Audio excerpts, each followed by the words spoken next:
Hello दोस्तों, स्वागत है आपके यूट्यूब चैनल क्रैश क्लासेस में।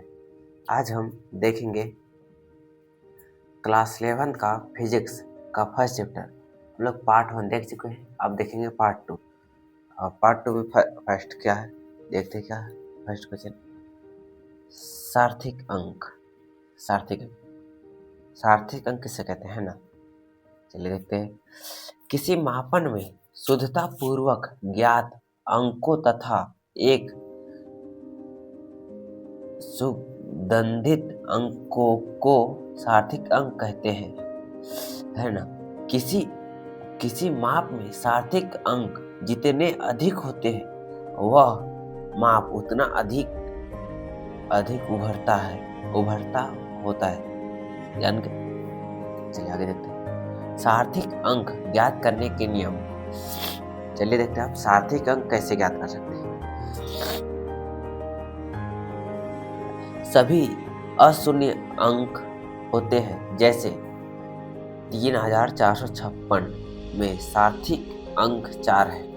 इसमें कोई सार्थिक अंक जैसे हम बता क्या बोला क्वेश्चन, सभी अशून्य अंक होते हैं। सभी अशून्य अंक होते हैं, जैसे यह दिया हुआ है, सार्थिक अंक 4 है। यह चारों सार्थिक अंक है ना। देखते कैसे 4 सार्थिक अंक, 3, 4, 5, 6। देखिए आप, यह चारों सार्थिक अंक है ना। इसका आगे अगर 0 लगा देंगे तो यह इसमें भी 4 हो जाएगा। अगर इसका 6 के पीछे लगा देंगे 0 तो यह इसमें 4 है, 5 हो जाएगा सार्थिक अंक। हाँ, अगर इसे आप पॉइंट में लगा देंगे तो भी यहाँ पे 5 सार्थिक अंक होगा। फिर आप 0 लगाएंगे तो फिर एक सार्थिक अंक पड़ जाएगा, 6 हो जाएगा। इसी प्रकार बोला यहाँ पे क्वेश्चन में, सभी अशून्य अंक होते हैं, जैसे 3456 में सार्थिक अंक 4 है ना। चलिए आगे देखते हैं। तो अशून्य अंकों के मध्य आने वाले सभी शून्य सार्थिक अंक होते हैं। जैसे देखिए 12041 में सार्थिक अंक 5 है ना।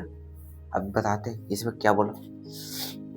12041 इसमें क्या बोला, इसमें 5 सार्थिक अंक है ना।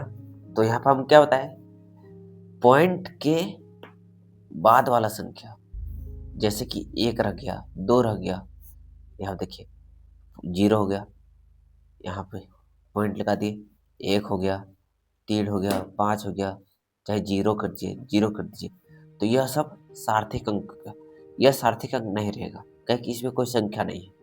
कोई संख्या रहता तब इधर सार्थिक अंक होता, है ना। चाहे इसमें हम कुछ नहीं करेंगे, यहीं पर अगर 0 1 लगा देंगे तो यह मात्र 2 सार्थिक अंक होगा, है ना। यही बोला है, इसमें मध्य बोला तो इसका आगे इधर 4 लिख सकते हैं, है ना। मध्य सार्थिक अंक, तो यहाँ पे हो जाएगा कितना सार्थिक अंक, 3, 2, 5 सार्थिक अंक हो जाएगा। इसी प्रकार दूसरा बोला था। अब हम लोग आगे देखते हैं, तीसरा देखते हैं। संख्या का मान 1 से कम होने पर दशमलव के बाईं ओर तथा दशमलव के दाईं ओर प्रथम अशून्य अंक से पहले बाईं ओर के सभी शून्य सार्थिक नहीं होते हैं, जैसे 0.00431 में सार्थिक अंक नहीं है। क्या बोल रहा है, एक बार अच्छा देखते फिर से, जरूर देख लेते। संख्या का मान 1 से कम होने पर दशमलव के बाईं ओर तथा दशमलव के दाईं ओर प्रथम अशून्य अंक से पहले बाईं ओर के सभी शून्य सार्थिक अंक नहीं होते हैं, जैसे 0.00431 में सार्थिक अंक 3 है ना। देखिए यहाँ तो हम बताए थे 0.00431 है ना। यह बोला क्या इसमें बाईं ओर कोई सार्थिक अंक नहीं है, अगर इसके आगे अगर कोई संख्या लग जाता तो सार्थक अंक मान सकते थे। अब इससे इधर कोई संख्या नहीं है, यह कोई संख्या नहीं है, इसलिए इधर कोई सार्थक अंक नहीं है, ये जान लीजिए। इसमें सार्थक अंक मात्र 3 है ना। देखिए यहाँ पे भी और देख सकते थे, जैसे इधर 0 चिन्ह लगाइए, जब तक इसका संख्या के बाद जैसे कि 4 0 0 3 1 संख्या के बाद जब तक 0 नहीं रहेगा तब तक सार्थक मना ही नहीं मना गए, मतलब कि यहाँ तक सार्थक अंक है, बाकी इधर सार्थक अंक नहीं है। बाई ओर सार्थक अंक नहीं है और दाई ओर सार्थक अंक है। देखिए तो यहाँ का सार्थक अंक 3 2 5 है ना। देखिए अब आगे देखते हैं हम लोग 4 नंबर क्या बोल रहा है। किसी संख्या जिसमें दशमलव नहीं है, किसी संख्या जिसमें दशमलव नहीं है तो अंतिम अशून्य अंक के दाई ओर सार्थक अंक नहीं होते। क्या बोला इसमें? किसी संख्या जिसमें दशमलव नहीं है, इसे क्या बोला? पहले क्या बोला उसको देखिए आप। 0 0 0 4 3 2 8, इसमें क्या बोला? पहला लाइन क्या बोला? दशमलव नहीं है, इसमें दशमलव नहीं है ना। तो यहाँ पे भी 4 ही सार्थक अंक होगा, क्या कि इधर ला तो बाई और गिनती नहीं होगा, क्योंकि संख्या के बाद रहता, जैसे कि यहाँ पर रह जाता तो इसका गिनती कर सकते थे। अब क्या हो जाएगा, कितना हो जाएगा? 2 4 2 4 6 8 हो जाता है ना। इसी प्रकार अब आगे देखते हैं हम लोग, है ना।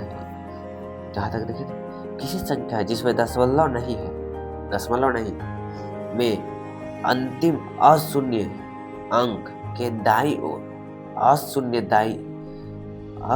अंक दाई ओर सार्थक अंक नहीं होते दाई ओर, परंतु किसी माप में अंतिम अशून्य अंक के शून्य के दाई ओर के शून्य सार्थक अंक होते हैं। जैसा हम यहाँ बताए वो वही। अरे आप देखिए जैसे करके जैसे 2500 में सार्थक अंक 2 है। इसको इस प्रकार देखेंगे तो यह बीच में है ना, इसलिए सार्थक अंक हो गया। और यहाँ पे सार्थक दशमलव वाला बोल रहा है, यहाँ पे 2500 है ना।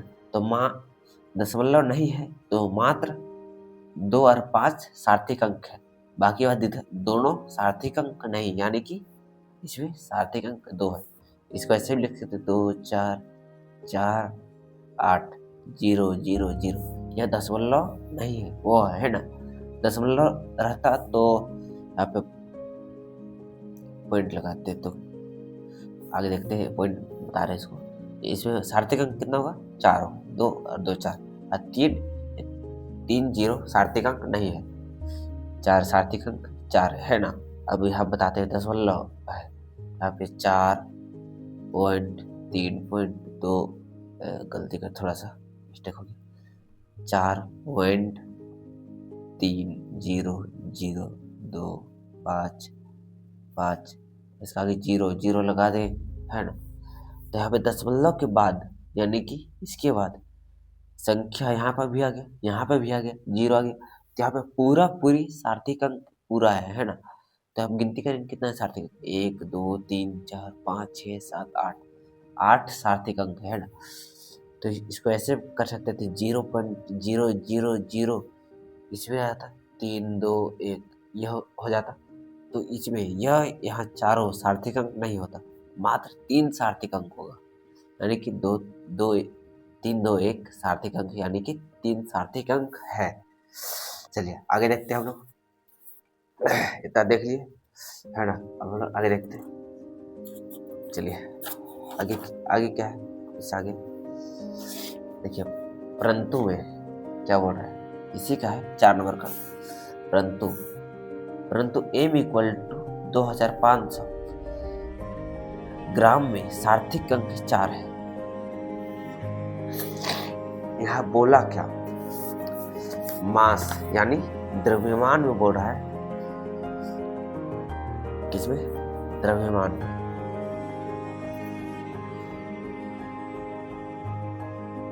द्रव्यमान में क्या बोल रहा है? द्रव्यमान में क्या बोल रहा है?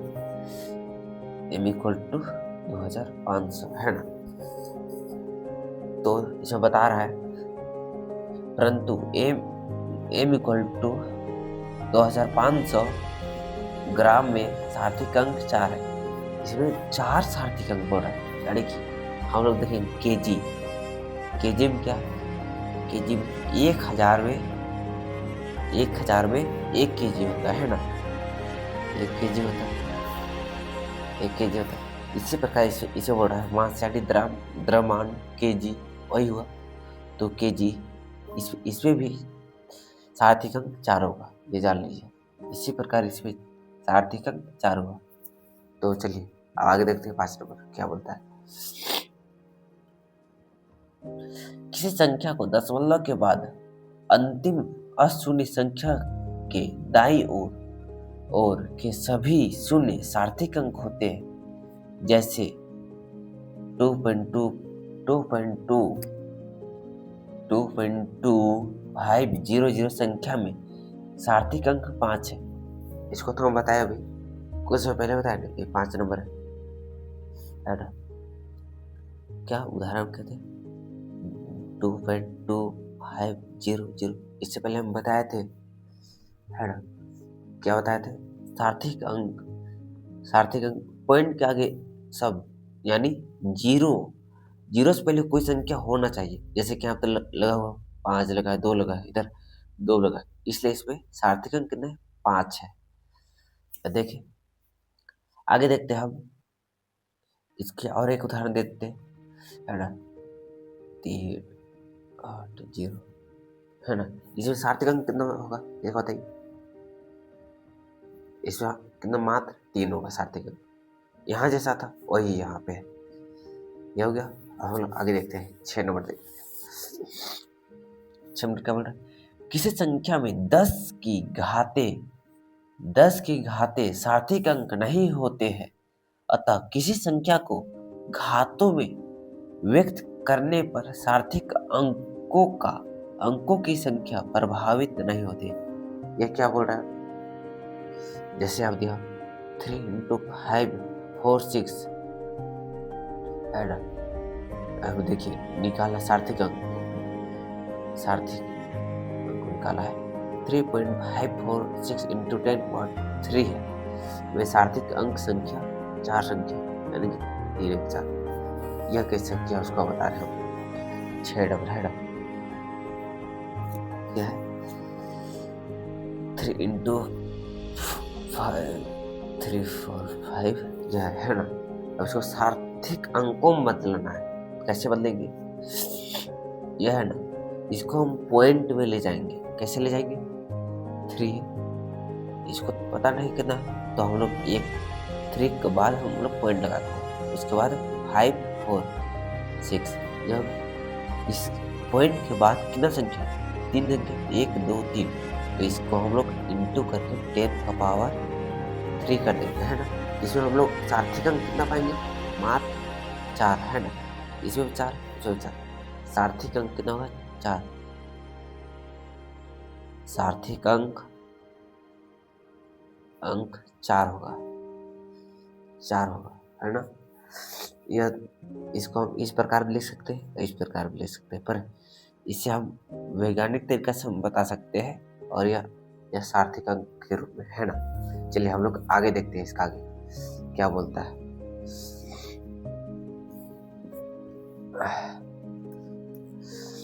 आगे क्या पढ़ते हैं उसे देखते हैं हम लोग।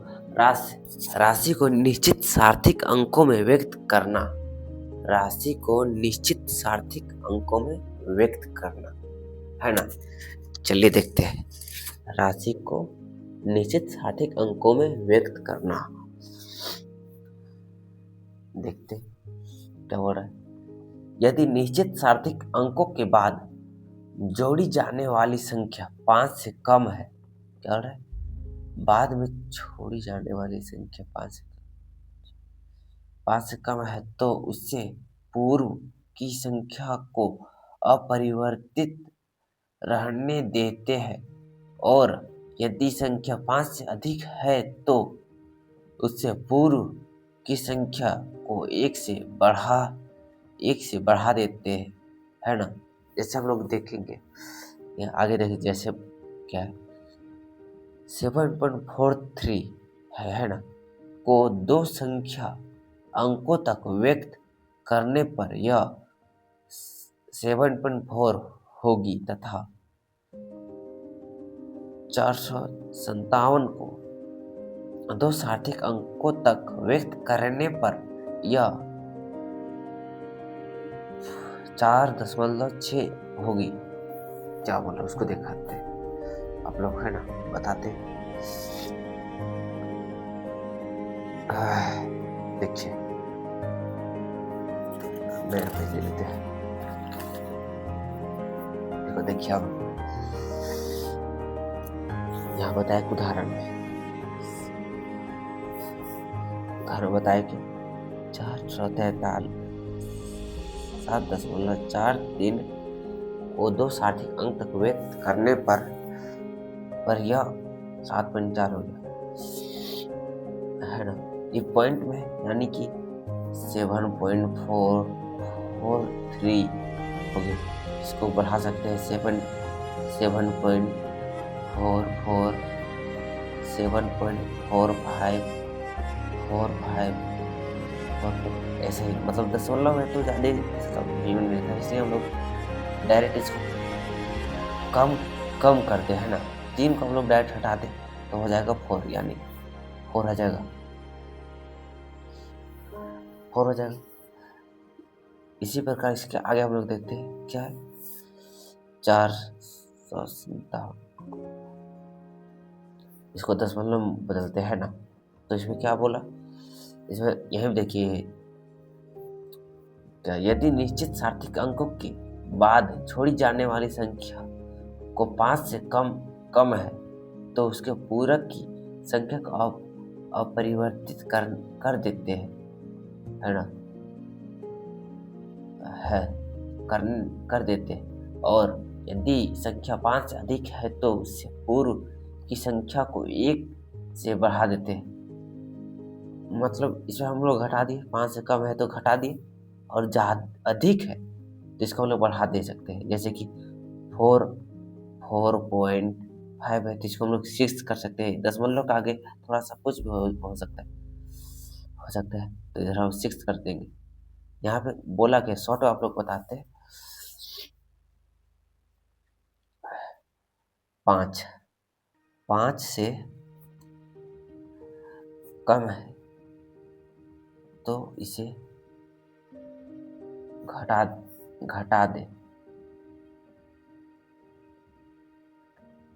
दे, है ना। अगर होगा, और दूसरा देखिए,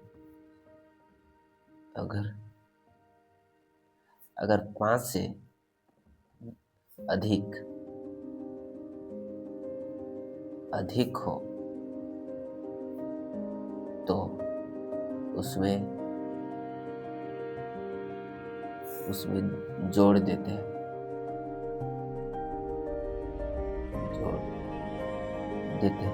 है ना। इसी प्रकार हम लोग इसको बताया 5 से कम है तो इसलिए हम लोग उससे यहाँ तक ले गए थे, थोड़ा सा गलती हो गया था, पर यही तक रहता है ना 7.43, तो इसको हम लोग डायरेक्ट कर सकते हैं 7.4 कर देते हैं ना। इसको हम लोग हटा देते हैं, 3 को हम लोग हटा देते हैं, और इसमें हम लोग अधिक था 4.5 से बना जाता है, इसलिए हम लोग 4.7 डायरेक्ट लेना है ना। अब हम लोग आगे देखते हैं, आगे क्या है उसको देखते हैं। दूसरा नंबर, यह था पहला का उदाहरण, है ना। आगे हम लोग दूसरा देखेंगे, दूसरा पहले देख लेते हैं कैसे क्या हो रहा है। यदि छोड़ी जाने वाली संख्या पाँच है तथा उसके बाद अशून्य है, अशून्य अंक है, अशून्य अंक है, उससे पूर्व की संख्या को एक से बना देते हैं। जैसे 11.11.352 को 3 सार्थक अंक तक व्यक्त करने पर यह 11.4 होगा। हम बताए थे क्या, हम बोले थे 5, यहाँ लिखा क्या है देखिए, 5 से कम है तो घटा दे और अधिक है तो जोड़ दे, है ना। यार यहाँ क्या है, देखिए 11.352 है ना। तो यहाँ पे 5 तक है, 3 है, 2 है, इससे अधिक तो नहीं, इसलिए इसको हम लोग क्या करेंगे, जोड़ देंगे, घटा देंगे। हम लोग अभी इसको जोड़ सकते हैं, है ना। 3 है तो इसको हम लोग 4 कर सकते हैं, इसके ज़्यादा अधिक नहीं है, इसलिए हम लोग 5 है, इसको हम लोग जोड़ सकते हैं, ज़्यादा अधिक नहीं, इसलिए हम लोग जोड़ देंगे। 3 है, यहाँ फर्स्ट को देखना है, 3 है तो इसको हम लोग 4 कर सकते हैं। अगर यहाँ पे 4 रहता तो यहाँ हम लोग 5 कर सकते थे, है ना। इसी प्रकार हो गया। अब देखते हैं आगे, एक और बताते हैं इसको उदाहरण में। 10 हो गया, 8 हो गया, 5 हो गया, 2 हो गया, क्या हो गया देखिए। इसमें हम क्या लिखेंगे, 10 लिखेंगे, उसके बाद क्या 8 है, इसको देखना है पहले, इसको देखिए 8, और इधर क्या बोले 5 से कम है तो इसे घटा दें, और बराबर भी है और कम भी, इसको हम लोग घटाएंगे नहीं, एक बढ़ा के लिख देंगे और लिख देंगे, क्या हो जाएगा हम लोग। अब देखते हैं तीसरा देखते हैं ना, देखते हैं तीसरा। यदि छोड़ी जाने वाली संख्या 6 है तथा उसके बाद 0 है तो पूर्व की संख्या सम होने पर अपरिवर्तित रहती है, जबकि विषम होने पर 1 से बढ़ा देते हैं। क्या बोले सुन, एक बार फिर देख लेते हैं। यदि छोड़े जाने वाली संख्या 6 है तथा उसके बाद 0 है तो पूर्व की संख्या सम होने पर अपरिवर्तित रहती है, जबकि विषम होने पर 1 से बढ़ा देते हैं। 1 से बढ़ाते, विषम है तो बढ़ा देते और सम है तो बढ़ाते, सम है तो घटाते हैं। जैसे 8.8.250 को 2 सार्थक अंकों में व्यक्त करने पर 8.2 तथा देखते हैं आगे एक और 8.350 को 2 सार्थक अंकों में व्यक्त करने पर 8.4 होगा। यहाँ पे कैसे हो गया, इसमें देखते हैं, यहाँ 2 हो गया और यहाँ पे 4 हो गया, है ना। देख लेते हैं, हम लिखते हैं पहले क्या, पहले लिख लेते हैं हम लोग 8.250 और इसका कितना हो गया 8.2, है ना। और यहाँ पे कितना है 8.350, है ना। इसमें कितना हो गया 4 हो गया, 4 हो गया। इसमें बोला क्या था उसको पहले एक बार देख लीजिए, उसके बाद आगे बताते हैं। यदि छोड़े जाने वाली संख्या 6 है तथा उसके बाद 0 है तो पूर्व की संख्या सम होने पर अपरिवर्तित रहती है, जबकि विषम होने पर 1 से बढ़ा देते हैं। इसमें क्या बोला, सम रहती है, सम है, इसमें देखिए सम है नहीं, है फर्स्ट, यह पहला संख्या, इसलिए इसको घटा दिए। जैसे घटा दिए तो कितना हो गया 8.2 कर दिए, और विषम है पहला संख्या, इसलिए इसको हम लोग बढ़ा दिए, यहाँ पे 8.4 कर दिए, है ना। तो लिख हम लोग लिख सकते हैं इसमें यह संख्या सम था,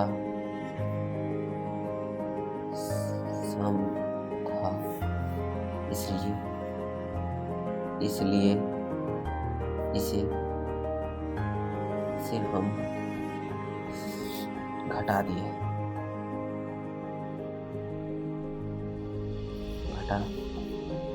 है ना। और इसको देखते, इसको भी लिख सकते हैं क्या, यह संख्या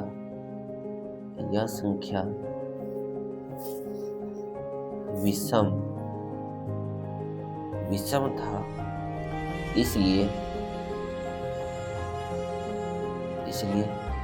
हम इसे एक अधिक बढ़ा दिए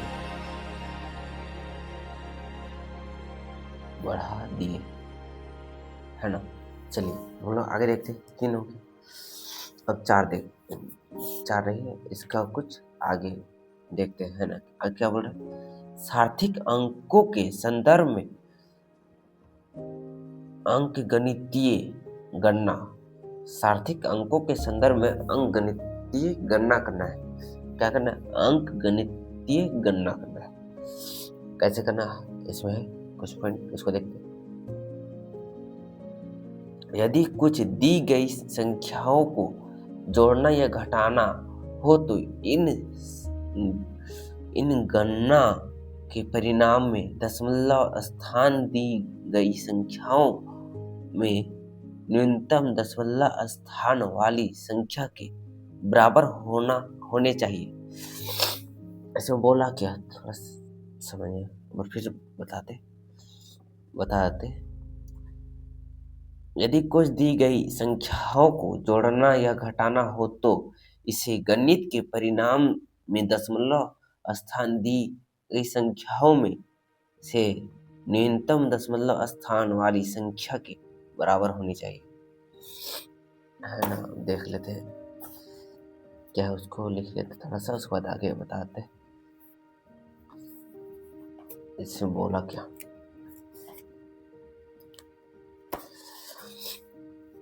जोड़ने या घटाने पर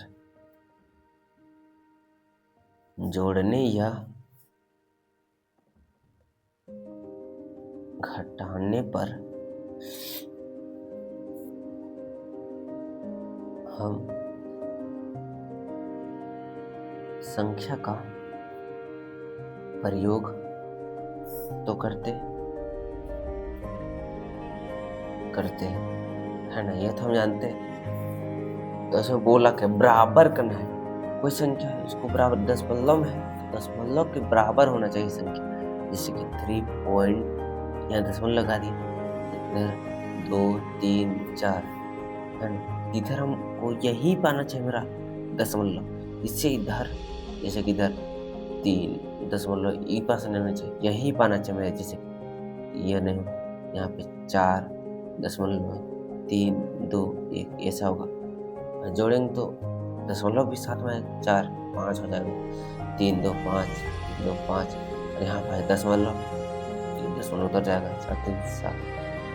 यह बोला दशमलव सभी की बराबर आना चाहिए, ऐसे सीधा सीक्वेंस में आएगा।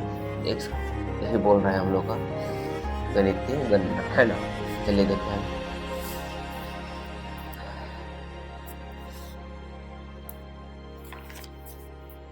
उदाहरण में भी दिया है। देखिए उदाहरण में क्या दिया,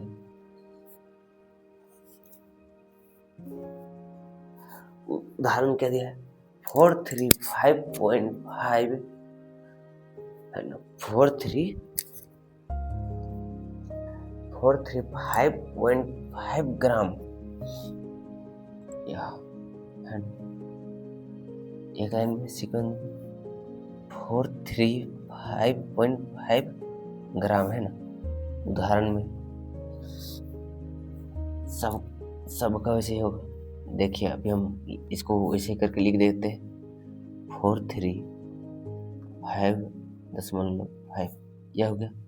अब इसको फिर दशमलव यहीं पर लगाइए और फिर इधर लिखिए 5 2 दूसरा इधर 261 यह हो गया, यह हो गया ना, दशमलव एक साथ हो गया। फिर इसको हम लिखेंगे तो फिर दशमलव सात में रहेगा, था 25.931। देखिए दशमलव एक साथ सीधा में।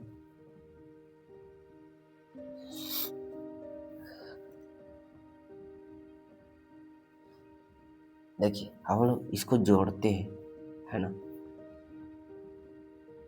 तो यह नहीं है,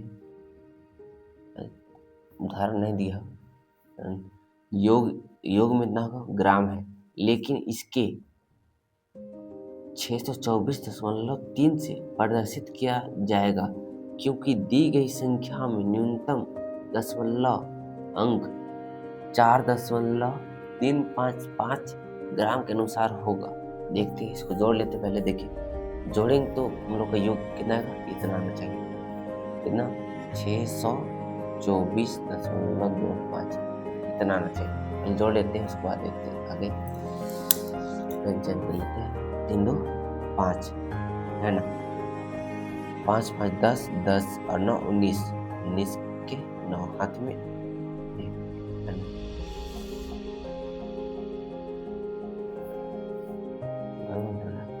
थोड़ा देख लेते कहीं गलती नहीं कर रहे। 5 5 ठीक है, चलिए देखते हैं आगे। थोड़ा गड़बड़ कर दिए लिखते हैं। 5 5 10 11 12 12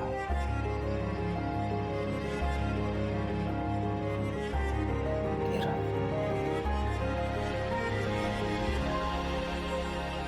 सीक्वेंस में।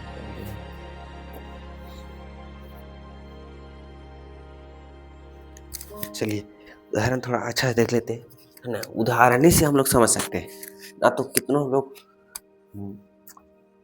सिर पटकत रहेंगे, कुछ फायदा नहीं। उदाहरण एक बार समझ लेते हैं, उसके बाद उतना हम लोग टेंशन लेना नहीं। क्या बोल रहा था, 435.5 ग्राम, ग्राम 162.52 ग्राम और 25.9931 ग्राम का योग इतना है ना, 24.25 ग्राम है। लेकिन इसके 624.3 से प्रदर्शित किया जाता है, क्योंकि दिए गई संख्या में न्यूनतम दशमलव अंक 4.355 ग्राम के अनुसार होगा। क्या बोल, 4.355 ग्राम के अनुसार है यह सब में, इसलिए इतना योग हो रहा है ना। चलिए हम लोग आगे देखते हैं दूसरा नंबर। चलिए क्या बोलता है, गणना एवं भाग के परिणाम में उतने ही सार्थक अंक होने चाहिए जितने ही दिए गए संख्याओं में से सबसे कम सार्थक अंक वाली संख्या के है। क्या बोला, गणना एवं भाग के परिणाम में उतने ही सार्थक अंक होने चाहिए जितने ही दिए गए संख्या में से सबसे कम सार्थक अंक वाले संख्या के है। उदाहरण देखते हैं। उदाहरण, प्रकाश की गति 3.00 × 10⁸ मीटर पर सेकेंड एवं एक वर्ष में 3.1557 × 10⁻7 सेकेंड में हो तो प्रकाश वर्ष का मान सार्थक अंक के संदर्भ में ज्ञात किया जाता है ना। इतना होता है सार्थक अंक। चलिए आगे निकालते हैं इसको। यह क्या है, यह 3 जीरो को नहीं बोल सकते, 3 × 10⁶ मीटर पर सेकेंड इंटू 3.1557 इंटू 10⁷ सेकेंड। इसका योग कितना, 9.4371 इंटू 10⁻⁴ 50 मीटर मीटर हो रहा है ना।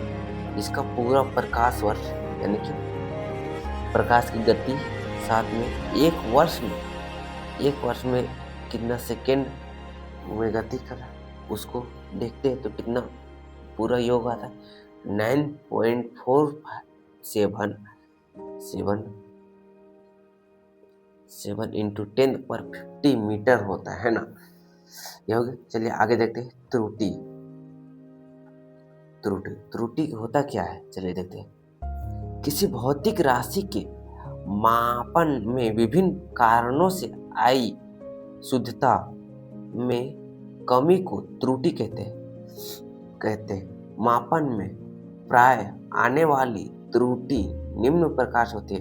पहले हमने एक बार फिर देख लेते क्या बोला। किसी भौतिक राशि के मापन में विभिन्न कारणों से आई शुद्धता में कमी को त्रुटि कहते हैं। क्या बोले?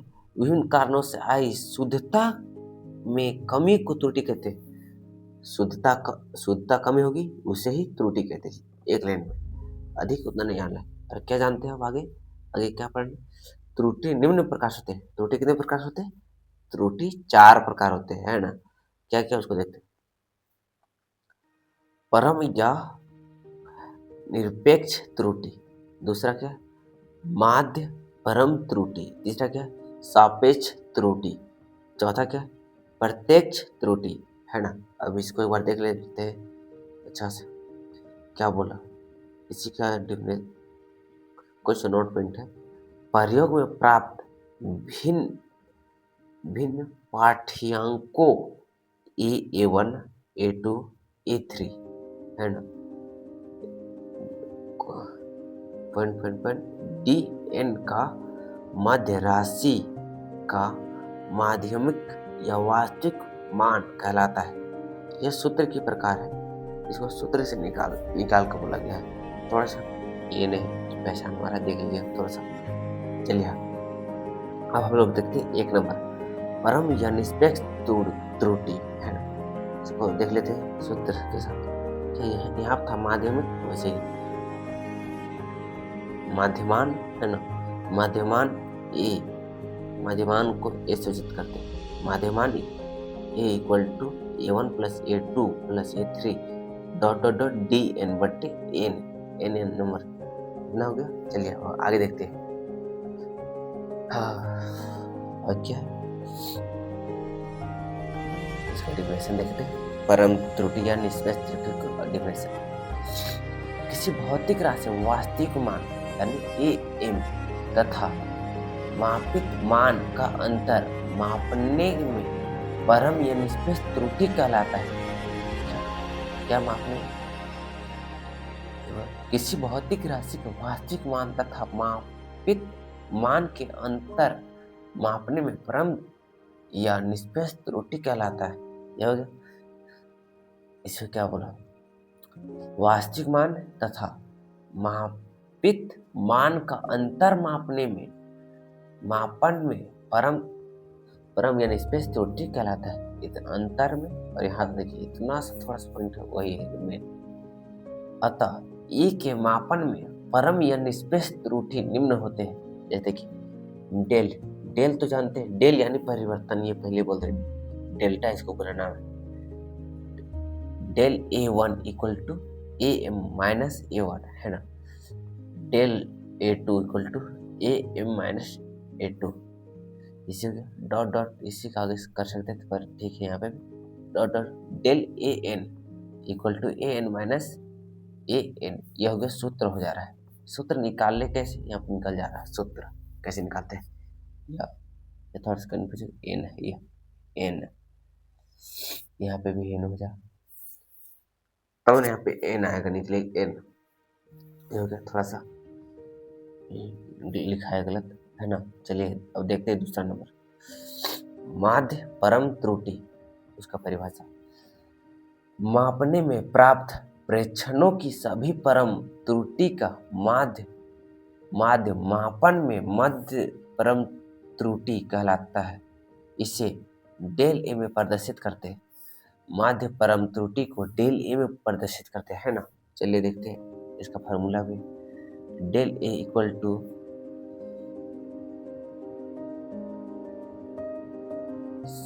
सोन डैश A1 प्लस बॉक्स था A2 plus dot dot plus AN है।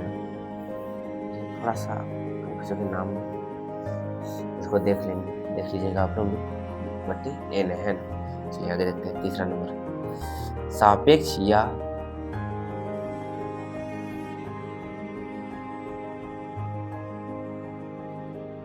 वितरांक त्रुटि है ना। आंसर इधर नहीं लिखे थे, इधर देख लीजिए, यहाँ पे भी दिया, इसका डेफिनेशन देख लेते हैं। किसी राशि के मापन में मध्य परम त्रुटि तथा राशि के मध्य का अनुपात मापन में सापेक्ष या वितरांक त्रुटि कहलाता है। इसका सूत्र क्या उसको देख लेते हैं। सापेक्ष या वितरांक त्रुटि इक्वल टू माध्य परम त्रुटि बटे माध्य मान सापेक्ष त्रुटि इक्वल टू डेल ए बटे डेल एन होगा, डेल एन। ये हो गया। अब देखते हैं 4 नंबर है ना। 4 प्रतिशत त्रुटि, यदि सापेक्ष या भिन्नतक त्रुटि को प्रतिशत में व्यक्त किया जाए तो यह मापन में प्रतिशत त्रुटि कहलाता है ना। इसको आप समझिए है ना। चलिए देखते हैं इसका सूत्र के। प्रतिशत त्रुटि इक्वल टू डेल ए बटे डेल ए बटे ए एन या एम इंटू 100 जो कि इसका सूत्र है ना। चलिए हम लोग आगे देखते हैं आगे क्या है। त्रुटि का योजन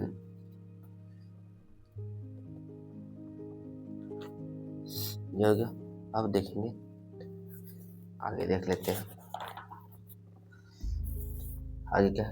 त्रुटिया का संयोजन, त्रुटियों का संयोजन कितने प्रकार है ना, इसको देख लेते हैं। पहला योग में त्रुटि, दूसरा अंतर में त्रुटि,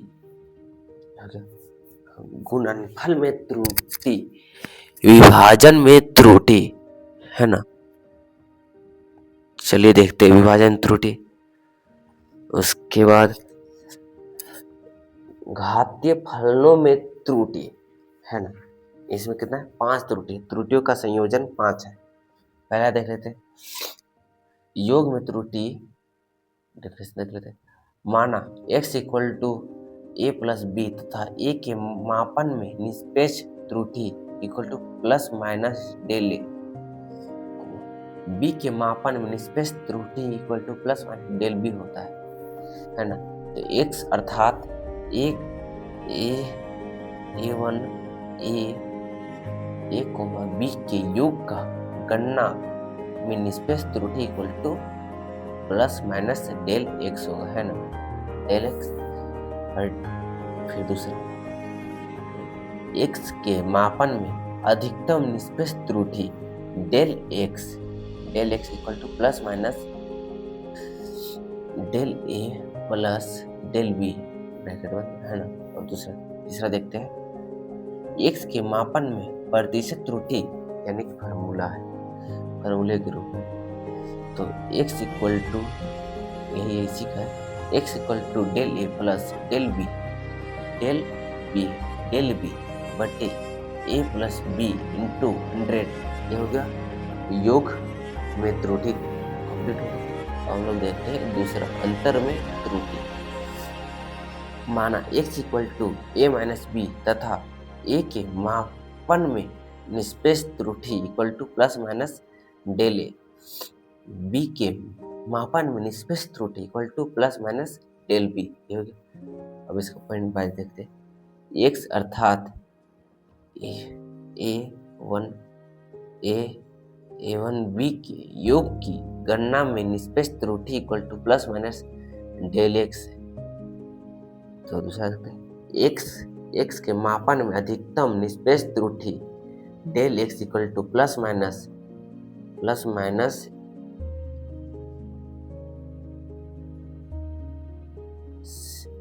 डेल डेल है ना, C del comma plus A plus del B, ये हो गया।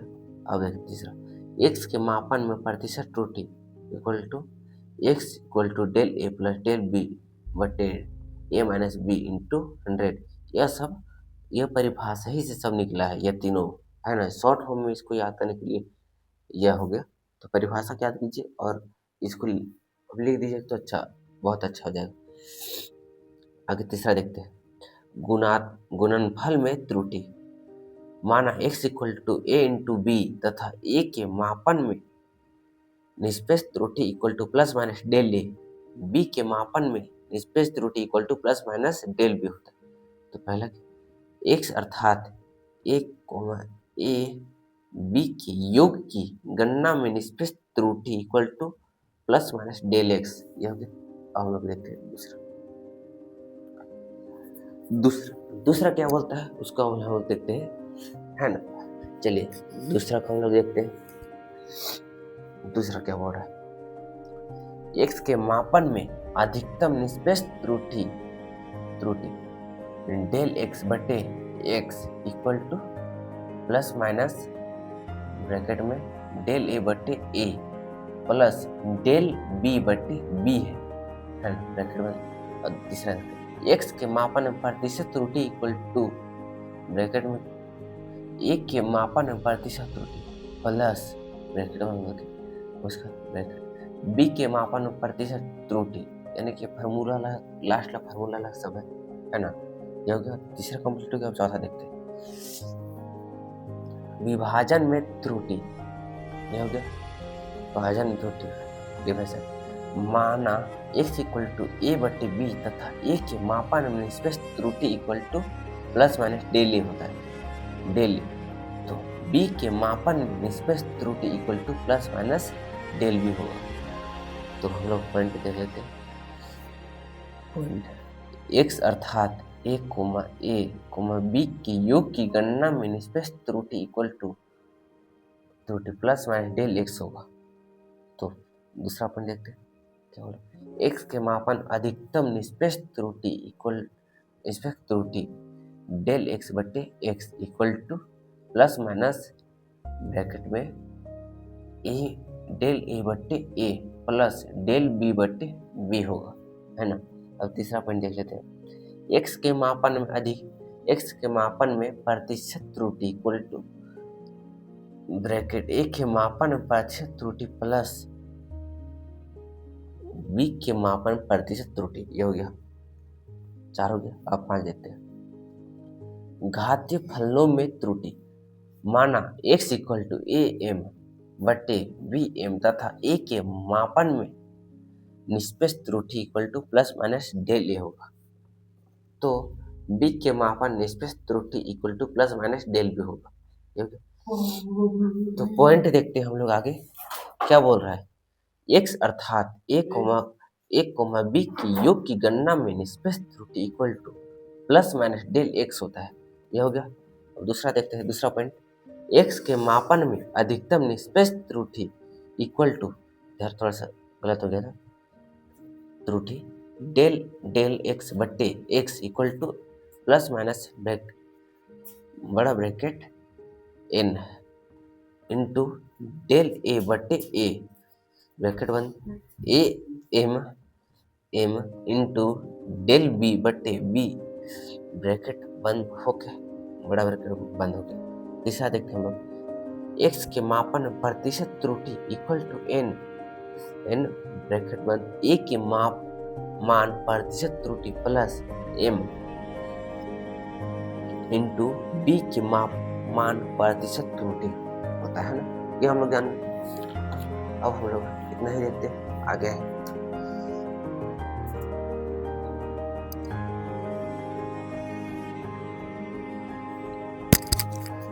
अब हम लोग इतना ही देखते हैं और आगे देखेंगे अगला पार्ट में। और ऐसे ही वीडियो देखने के लिए, ऐसे सीक्वेंस वीडियो देखने के लिए हमारे चैनल से जुड़े रहे। धन्यवाद।